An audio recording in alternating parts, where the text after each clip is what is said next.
গ্রামীণ জীবনে ঈদের আমেজ কমছে ধীরে ধীরে, হারাচ্ছে জাঁকজমক। তবে শত ব্যস্ততার মাঝেও অনেকেই ধরে রেখেছেন দাওয়াতের রীতি। অনেকে আবার ঈদের আনন্দ ফেলে ব্যস্ত কৃষি সহ দৈনন্দিন নানা কাজে। মাহমুদ কমলের রিপোর্ট।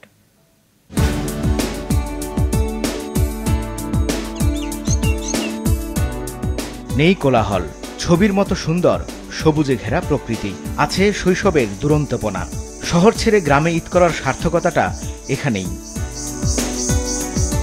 রূপগঞ্জের বীরহাটাবুর মতো এমন গ্রামীণ জনপদে ঈদের আমেজও একেবারেই ভিন্ন। কারো সময় কাটে মাচায় শুয়ে, কেউ বা আড্ডায়, কারো সময় যায় নিজ পুকুরে বড়শি পেতে। মাছ ধরা পড়লে যেন ধরা দেয় ঈদের খুশিটাও। ঈদের আসল মজাই এটা, তাই মাছ ধরা, পুকুরে গোসল করা। এমনিতে দাওয়াত নাই? হ্যাঁ, আসছে, রিলেটিভের বাসায় যাব। বন্ধু বান্ধব সবাই একজন বিদেশ চলে গেছে, মানে এক একজন এক এক দিকে চলে গেছে যার যার ব্যস্ততার কারণে। আমরা আর কি বেশি বন্ধু বান্ধব একসাথে নাই, যারাই আছে আর কি সবাই মিলে যতটুকু পারি আনন্দ করতেছে আর কি। ছোটবেলার ঈদ অবশ্যই আনন্দ ছিল, ওই সময় সব বন্ধু বান্ধব একসাথে ছিলাম, এখন তো নাই, আগের মতো নাই আর কি। উঁচু নিচু টিলায় ঘেরা গাঁয়ের মেঠো পথ ধরে হেঁটে গেলে আশপাশের ঝোপঝাড় থেকে ভেসে আসে ঝিঝি পোকার ডাক। দেখা মেলে সেজে গুঁজে দাওয়াতে যাওয়ার হিড়িকো।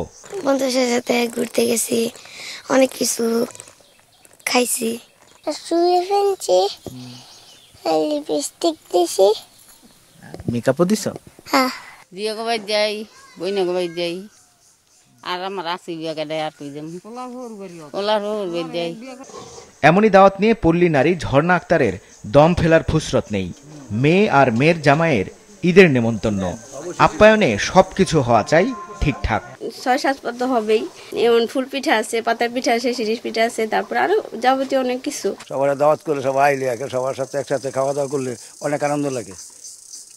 এবার কারে কারে দাওয়াত দিছে? এবার দাওয়াত অনেকেই দিছি, বন্ধু বান্ধব আছে, নিজের ভগ্নিপতি আছে, বোনের আছে, বাগিনের আছে, মেয়ের জামাই আছে, দাওয়াত করছি, ভাই বাহিনী আছে, সবার দাওয়াত করছি। শহুরে ছোঁয়ায় গ্রামীণ জীবন ও জনপদও পাল্টে যাচ্ছে। নেই আগের মতো জাঁকজমক, বেড়েছে ব্যক্তিকেন্দ্রিকতা। বয়স্কদের অনেকেই সময় কাটান কৃষিকাজে, তাদের মুখে ঈদের জৌলুস হারানোর আক্ষেপ। আগে দিনে এই খেলাধুলা করতাম, তো বসে গেছিলাম, তার খেলাধুলা নাই। ওই নাতির বাসায় যাবো, ইনশাল্লাহ বেড়াবো, একটু ফুর্তি করবো, এই তো। মানে আর ওই যে আগের দিনগুলি তার ফিরে ফেরাও যাবে না। 2-3 দিন 4 দিন এরকম ফুর্তি করছে, এখন তো আর সময় নাই ফুর্তির। কারণ বয়স হয়েছে, ছেলেবেলে হয়েছে, নাতি-নাত করেছে, ওখানে তো আর এই ফুর্তি নাই। দাদু আইরা তো মানুষ, আমি আগে আনন্দ অনেক পাইছে না। কি করছেন আর এখন পোলাপান কি করে? আগে ঈদের দিন খেলাধুলা করছি, বল খেলছি, ডাইরে খেলছি, ডু খেলছি। আগে এখন কি আর এই খেলা নাই, অনেকে ঘুরে গেলে। কোনো দেখছেন খেলা হইতে? অন্য বছর তো 3-4 দিন বাইন্দা হের বাড়ি হাই খাইছে, হের বাড়ি হাই খাইছে, এইবার কেউর বাড়ি কেউ যায় না। শহুরে চাকচিক্য নেই ঠিক, কিন্তু গ্রামের নিবিড় শান্ত পরিবেশ ঈদের আনন্দকে দেয় ভিন্ন রকম এক প্রশান্তির ছোঁয়া।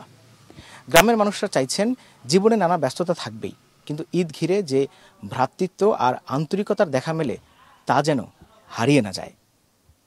মাহমুদ কমল, মাছরাঙা সংবাদ, রূপগঞ্জ, নারায়ণগঞ্জ।